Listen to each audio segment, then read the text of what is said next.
king is a very complex image, and your band has been inspired by several ideals from, 4th and the 5th century onwards. So, my question to you is the orchestral music element in your band also inspired by Eastern cultures of classical music? Do you also incorporate some of those melodies? Is it from Eastern or? Yes, the Eastern cultures of classical music. But you mean like from which area, for example? The Oriental area, for example, maybe China, Asia. Okay.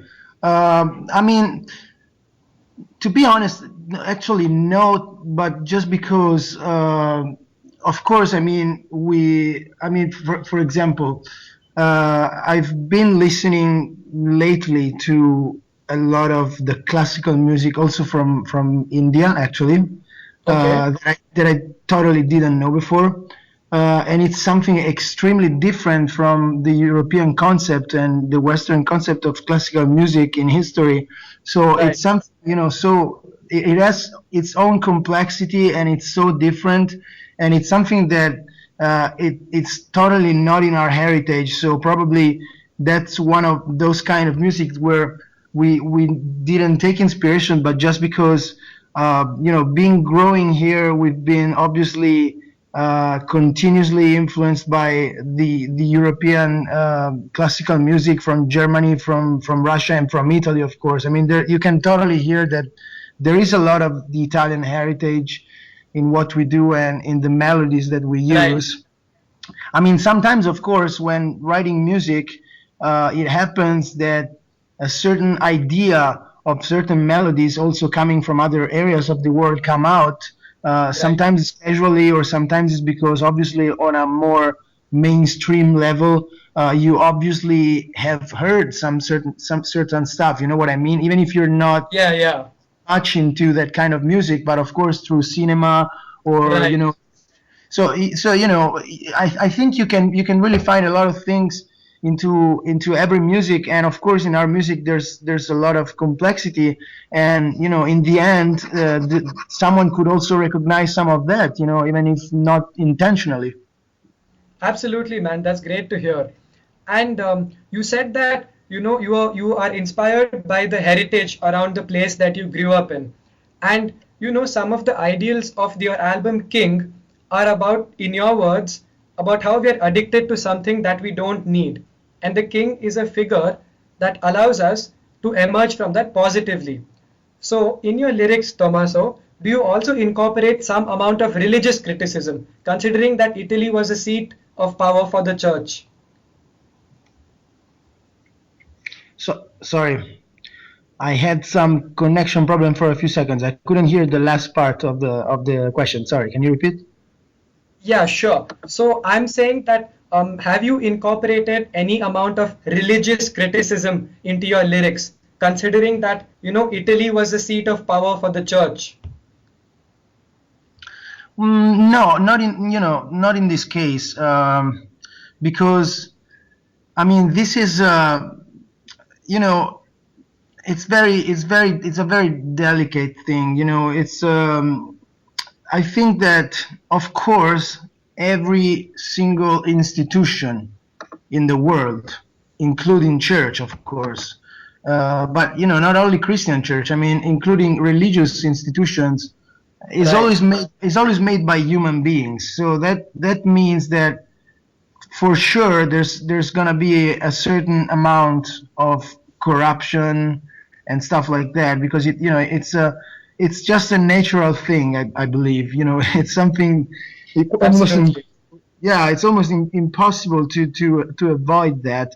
But on the spirituality thing, I really think that spirituality and religion are two very different things. I mean, I really believe that everyone needs a spirituality in a way, but it's just a matter of how you live that spirituality. I'm not the kind of person who actually believe in the religion institution, and because sometimes it really, it can really fall into superstition sometimes. Right.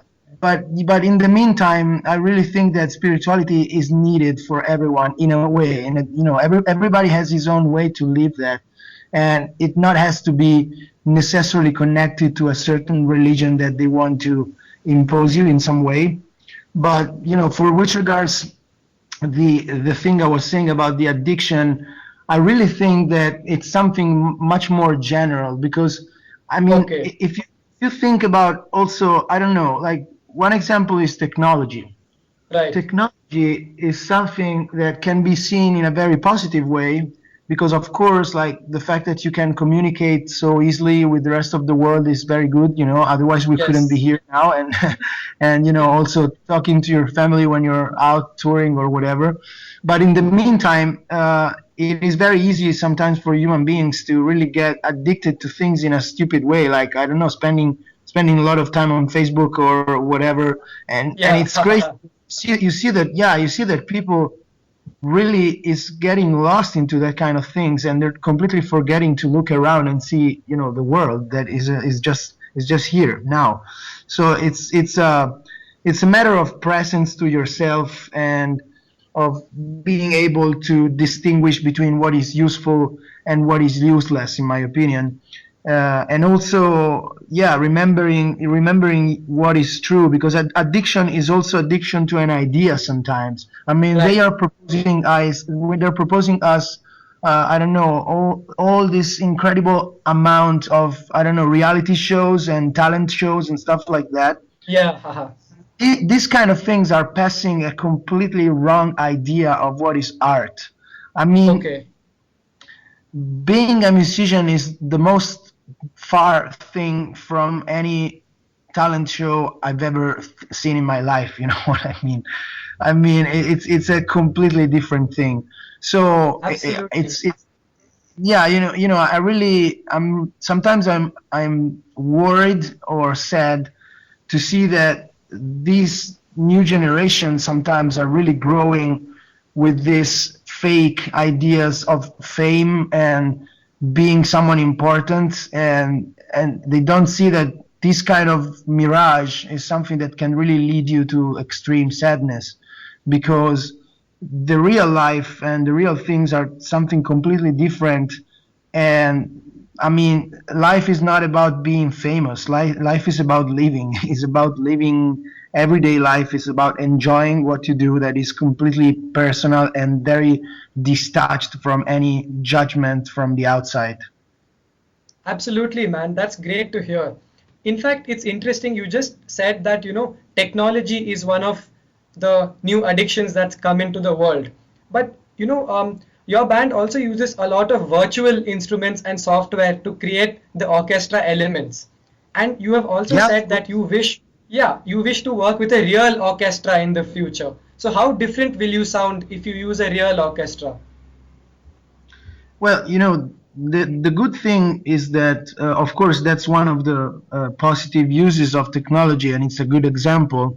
And Okay, it's really good, to know that we reach the point with the technology in music that the realism of the digital orchestras now is incredible, and that means that we've been improving our sound even thanks to that, and even because from the digital orchestras that you use to the final result, there is a lot of work on the single instrument and sections, and on the way they react to when you're composing and writing that music.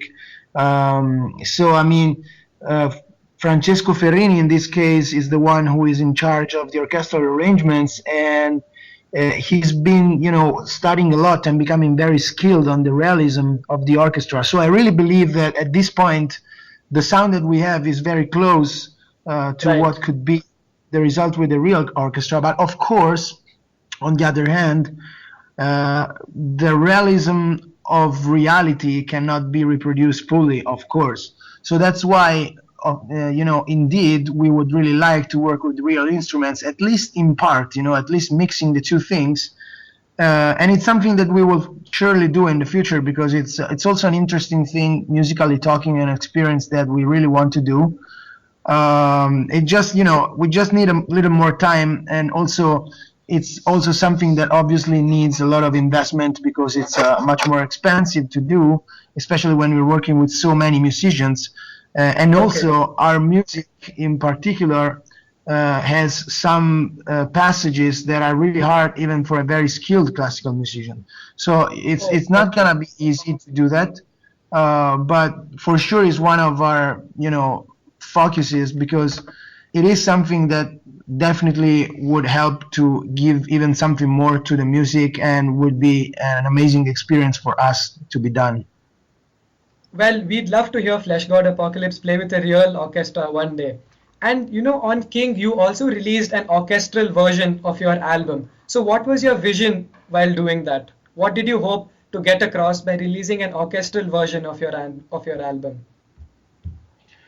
Well, it's something we've been thinking about for a while, and we never actually got the chance to do it until now. And Right. even working with the right people in the studio has really helped to be able to work properly on an orchestral version that has so much realism into it, also being without all the other instruments, without drums and guitars and vocals.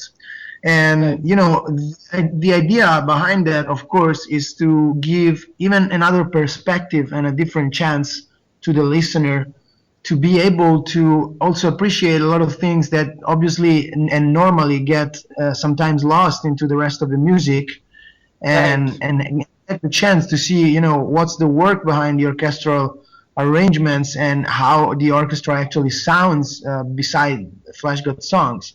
So Okay. I really like that, and we're very satisfied about this new version that we put out. And it's also something that I really think that every fan would love to hear because it's also more material and something interesting to get into beside the let's say the normal songs with the whole ensemble. And Okay. even on that side, I really think that the result is amazing. I've been listening to it a lot, and Absolutely, man. it's great. It's great. So, Tommaso, you have a tour coming up with Karish Angren in States, and any European tour planned after that for this year? Yeah, we are. As soon as we come back, we'll have some gigs. I don't remember. It's like 7 or 8 gigs in the UK, Hmm. headlining gigs. Right. And then in the first days of April, we'll start with a European tour in direct support to Ensiferum. Awesome. Yeah, that looks really good, and we're pretty excited about that. We never played with them, and Yeah. the tour already looks really really nice, and great band. So I mean, that's gonna be awesome, and of course we're still working on a lot of stuff to do for the next 2 years. So of course there's a deep work that we're doing to organize an actual world tour and also hit as much as possible all the other places on the planet, of That's course, including amazing, India. dude. I'm just gonna hope you guys come back again because you kicked ass here last year, and I hope you get to come for this upcoming touring cycle to play in India again, maybe 2016 or hopefully 2017.